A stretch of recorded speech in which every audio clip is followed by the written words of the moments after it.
Hello one and all, this movie The Promised Neverland, Chapter 180, You're Everything, and just, Jesus Christ. After reading the first page of this chapter, I curled up into a ball and I cried for several hours, as I'm sure many of you did, because I could not have imagined. I've been speculating for months, almost as long as I've been running this channel, about what the promise was, what he could have asked for in return, what could have been as cruel and as heartless as making the founder of the Ratchet clan forced to live with his guilt for centuries on end. And now we know. Now we know. Emma has lost her memories of her family, and based on how it's worded, I don't think she's ever getting those memories back. A lot of people online are speculating the pendant that music gave her, which I just have so many questions about what it is and where it came from. But anyway, that has divine power in it, that somehow it'll return Emma's memories of her family and her friends. But I think this is just part of the torture. In her dreams, she remembers them. She remembers how warm and lovely it was to have them in her life, to have them call out to her, to have them love her. And yet she wakes up every time feeling utterly heartbroken, having the things she cared about ripped from her grasp once again. And I think that's the entire point of Santa Claus, as the internet has dubbed him, the man that took Emma in. He is eternally trapped. He is bound to the memories of those that he has lost, unable to leave the village even though there's no one there anymore.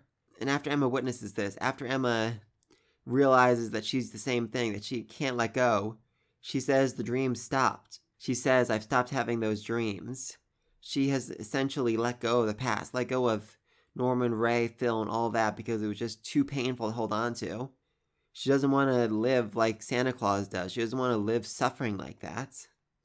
And for her, that's probably for the best, but there's still Norman, Ray, Phil, the whole rest of her family. That's the second part of the torture, the part that she didn't realize. When she agreed to his demands with a smile on her face, she didn't realize the true horror of what she was doing. The rest of her family, Ray, Norman, Phil, all of them, they're going to spend the rest of their lives scouring every inch of this planet until they find her, and based on the wordings, you'll never see your family again. I think they're going to fail. I think the Promise Keeper is going to make it so that they never cross paths, so that they never see each other again, no matter how hard or how long they look for her.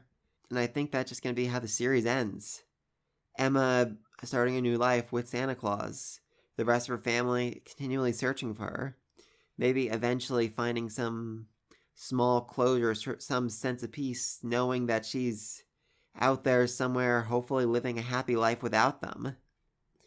It's a sad ending, but honestly, I'm kind of grateful it ended this way. I know that might be a horrible thing to say, but a price needed to be paid. The internet lost their minds when Emma said there was no reward, no price to be paid to go to the human world, and for very good reason. It would have felt so unsatisfying if after all that waiting and wondering and theorizing about the promise, if it was just nothing. If they just said, oh no, you're okay, go on, go ahead, you're free to go. A price needed to be paid, and sadly, it was Emma who paid it. For the sake of her family, she was more than willing to sacrifice herself, and I can only hope that somehow, some way, her family manages to find some level of comfort or happiness in this new world without her. I know it seems unlikely, but really it's the only way to make the most out of what Emma sacrificed. The only way to pay her back for all she's done for you is to be happy, to live your own life without her. God, this is depressing and so utterly perfect as an ending. That all being said, though, there is at least one chapter left. From what I've seen online, it looks like next chapter is going to be the last one. The Promised Neverland is coming to an end. Like I said, I'm really doubting we're going to get the happy ending. I really doubt Emma is going to remember her family or even ever see them again, just because of how the promise was worded. Your past memories and future connections, everything. I'll take your family from your world. That's the reward. I'll grant your wish, but in return, you'll never see your family again. It could be argued maybe he's saying the current Emma, the one with the memories of her family, will never see them again. And this new Emma with a new name, a new identity, will see them again and make new connections with them. But honestly, I almost don't want that to happen just because of how heartbreaking a moment it would be when Emma's family comes up to her and they start hugging her and they're like, Emma, it's you. And she's like, who's Emma? God. Please don't let that happen. I mean, she still has the tattoo on her. Oh, God. I'm also just realizing she doesn't have that tattoo on her neck anymore. It's gone. I mean, people were theorizing that last week as well, but oh my God. Okay, yeah, that makes a whole lot of sense. I mean, all those kids showed up with neck tattoos. Everyone's like, wonder what's going on with those neck tattoo kids. If Emma kept her neck tattoo, if she still had it, it would be very easy for her to find her way back to her family because they'd be like, hey, she has a neck tattoo. She's probably related to those other neck tattoo kids. Let's bring her over to them and see if they know who she is. Oh my God.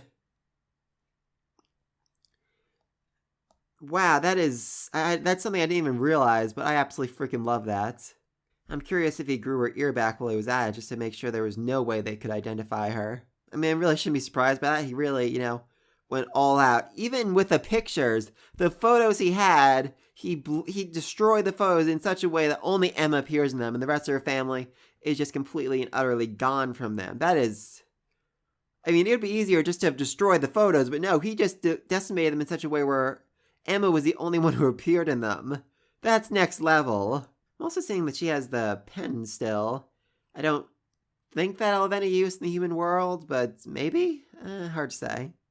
Santa was a little confused about why she had a rifle, which is a very good question. There's no real reason to have such a large military-style weapon out here unless you're hunting grizzly bears or something.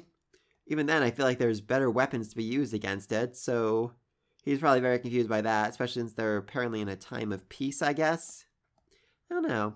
A few other things I noticed. I'm curious about the mask he was wearing in the first panel. Is that just something for the cold, or is the air around here polluted?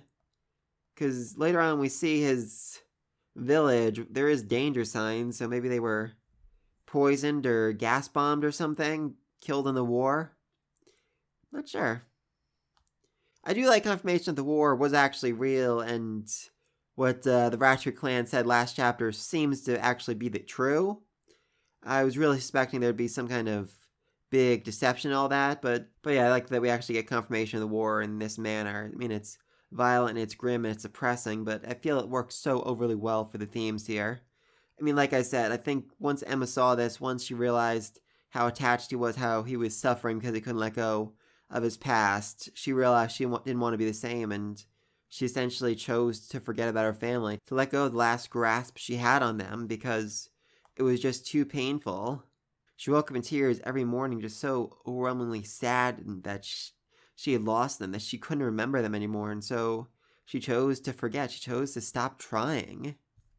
She even says after this that she won't regain her memory. She won't know who she was after this. And so she started a new life with a new name and a new self. And after this moment, you see her smiling and happy while she's eating with Santa Claus. Well, in the past, whenever they ate together, it was always in sullen silence, both of them just looking so utterly defeated and essentially dead almost. But after this, after she gives up, after she accepts a new identity, a new name, whatever it might be, she's happy, she's excited, she's living for the day and seeking out tomorrow. And I do just love how overwhelmingly happy she is when she actually gets to a town, sees all the houses, all the people, because this is something she always wanted as, food, to encounter a real human city. And now she has. Now she's achieved that goal, and just, oh my God. Gilda, Ray, Phil, all right there, all just a few feet away from her. So close yet so far away.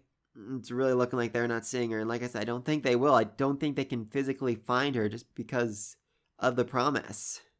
But she's smiling, she's excited, she's happy, and Santa seems to really take to her, patting her on the head like that, saying that they're going to go home as soon as they finish shopping. I mean, it's not the life she wanted, it's not the life with her family, but it's not a bad life. But it's not a bad life, and it's a life that she can be happy in. So yeah, utterly heartbreaking chapter that she's not with her family, but I'm praying that they each find some happiness. As for next chapter, I really don't know. Like I said, I think it's the last chapter. So I think it's just going to be a wrap-up, seeing what everyone becomes, seeing what lives they live after all they've been through.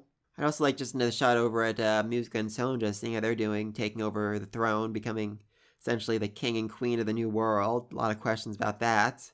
Norman, I don't know what he's doing right now, but with his intelligence, I can't imagine he'd have any trouble becoming prime minister, king of the entire freaking world at this point. See about that. And as for Emma, I don't know. I mean, Santa Claus is getting up there in years. I'm curious what's going to happen to her after he dies. I could see her leaving this cage that he's been trapped in ever since his village died and going out and just going out and exploring the world, seeing the sights, seeing all it has to offer her. I think that'd be a satisfying ending and as good as we can hope for right now. I mean, from what I've seen online, a lot of people are afraid they're going to do, what Gravity Falls did. Essentially make it so that when Emma's reunited with her family, she's like, oh, you're my family. Yeah, I remember. The whole memory eraser thing, I guess it just came undone. What do you know about that? That would definitely feel cheap after this chapter, but I guess we'll have to wait and see. Please let me think all this down below. What do you think of the price that was asked of Emma? What do you think of her family? Think they're ever gonna stop looking for her, ever be able to feel happiness without her there? And how do you think it's all gonna come to an end? Let me think of all this down below. Be sure to like and subscribe to the next video. Until next time, peace!